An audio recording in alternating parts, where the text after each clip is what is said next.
Bismillahirrahmanirrahim. Assalamualaikum warahmatullahi wabarakatuh. Sebelumnya perkenalkan, nama saya Daud. NIM saya 2008 10 60 20. Di sini saya akan menjelaskan mengenai sistem sirkulasi pada manusia. Apa sih sistem sirkulasi?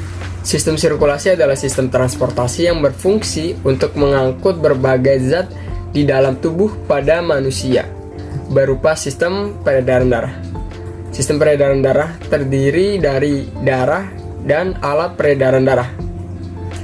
Nah, ada beberapa fungsi peredaran darah yang menunjukkan betapa pentingnya darah bagi manusia.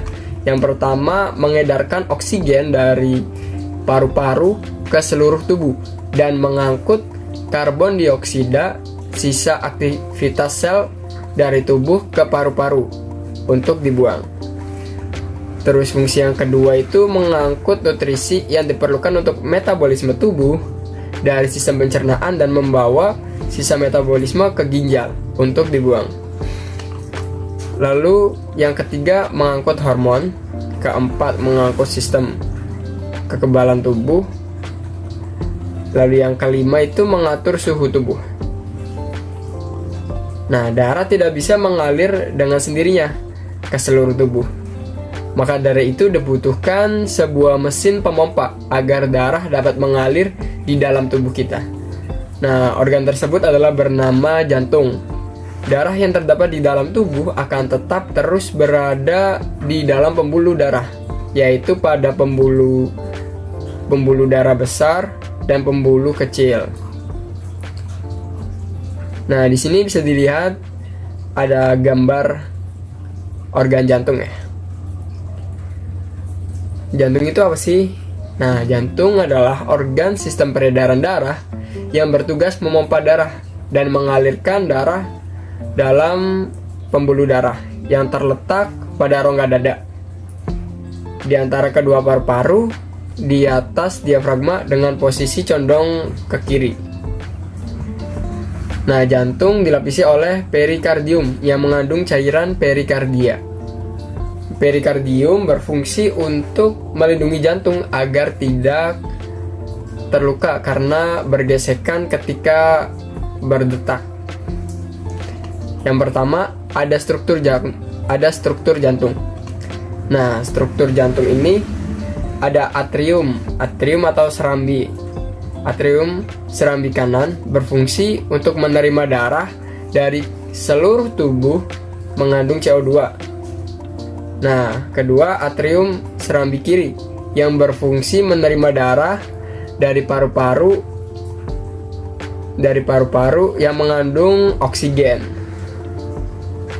Yang ketiga itu bilik kanan, berfungsi untuk menerima darah dari serambi kanan kemudian dipompa ke paru-paru.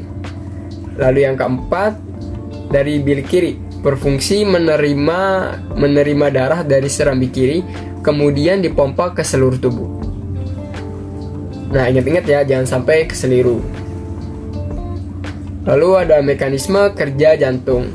Jika serambi jantung mengembang, nah, darah dari seluruh tubuh dan paru-paru masuk ke serambi.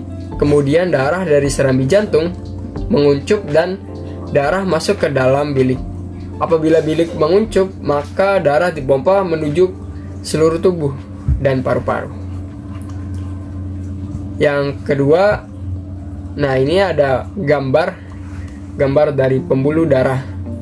Di sini ada vena, arteri, venula, arteriol, kapiler. Pembuluh darah adalah jalur dari darah yang mengalir berasal dari jantung menuju ke jaringan tubuh dan sebaliknya. Menurut struktur dan fungsinya, pembuluh darah dibagi menjadi 3 macam, yaitu ada pembuluh darah nadi atau arteri, adalah pembuluh yang membawa darah meninggalkan atau keluar jantung. Nah, arteri condong terdapat agak lebih banyak di jaringan badan. Pembuluh arteri ini banyak mengandung O2 atau oksigen, kecuali arteri pulmonalis yang membawa darah dari jantung ke paru-paru mengandung CO2, karbon dioksida. Lalu ada pembuluh darah vena atau pembuluh darah balik. Nah, pembuluh darah ini yaitu yang berfungsi untuk mengangkut darah menuju ke jantung. Pembuluh balik terdiri atas 3 lapisan seperti pembuluh arteri. Dari susunan darah ke arah luar adalah endotel, otot polos dan jaringan elastik, serta jaringan ikat fibrosa. Nah, pembuluh balik banyak mengandung CO2 atau karbon dioksida, kecuali vena pulmonalis yang membawa darah dari paru-paru ke jantung mengandung oksigen. Lalu ada pembuluh kapiler. Pembuluh darah kapiler merupakan pembuluh yang menghubungkan ujung pembuluh nadi yang terkecil dan dengan ujung pembuluh balik. Meskipun diameter sebuah kapiler benar-benar kecil, kuantitas kapiler yang timbul berasal dari sebuah arteriol tergolong besar, supaya keseluruhan daerah sayatan melintang yang tersedia untuk aliran darah pada orang dewasa kurang lebih terdapat 90.000 km per kapiler. Untuk lebih jelasnya bisa dilihat pada tabel ya, supaya kita mudah membedakan dari ada arteri nadi, arteri vena dan kapiler. Nah, bisa dilihat di sini dibedakan dari sifatnya itu dinding. Nah, pada arteri ini tebal dan elastis, terus pada vena tipis dan kurang elastis, sedangkan kapiler tipis dan permeable. Dan begitupun selanjutnya. Nah, di sini ada gambar mengenai peredaran darah ya. Peredaran darah pada manusia. Nah, sistem peredaran darah manusia dikenal oleh organ jantung yang berguna untuk memompa darah agar mampu mengalir ke seluruh tubuh. Saat otot jantung berelaksi, jantung dalam keadaan mengembang, volumenya besar dan tekanannya kecil. Berdasarkan cara kerjanya, sistem peredaran darah dibagi menjadi 2, yaitu peredaran darah kecil, yang kedua itu peredaran darah besar. Pada peredaran darah kecil merupakan peredaran yang mengalirkan darah dari jantung ke paru-paru dan lagi ke jantung. Jadi balik lagi, setelah dari jantung ke paru-paru, lalu balik lagi ke jantung. Nah, urutannya adalah jantung bilik kanan, lalu arteri pulmonalis, paru-paru vena pulmonalis, lalu jantung dari serambi kiri. Kemudian peredaran darah besar. Peredaran darah besar adalah peredaran darah yang mengalirkan darah yang kaya O2 atau oksigen dari bilik kiri jantung lalu diedarkan ke seluruh jaringan tubuh. Urutannya yaitu jantung dari bilik kiri, terus aorta, setelah ke aorta itu ke seluruh tubuh, diedarkan ke seluruh tubuh, lalu vena cava, dan terakhir ke jantung lagi melalui serambi kanan. Nah, ini ada kesimpulan dari jantung.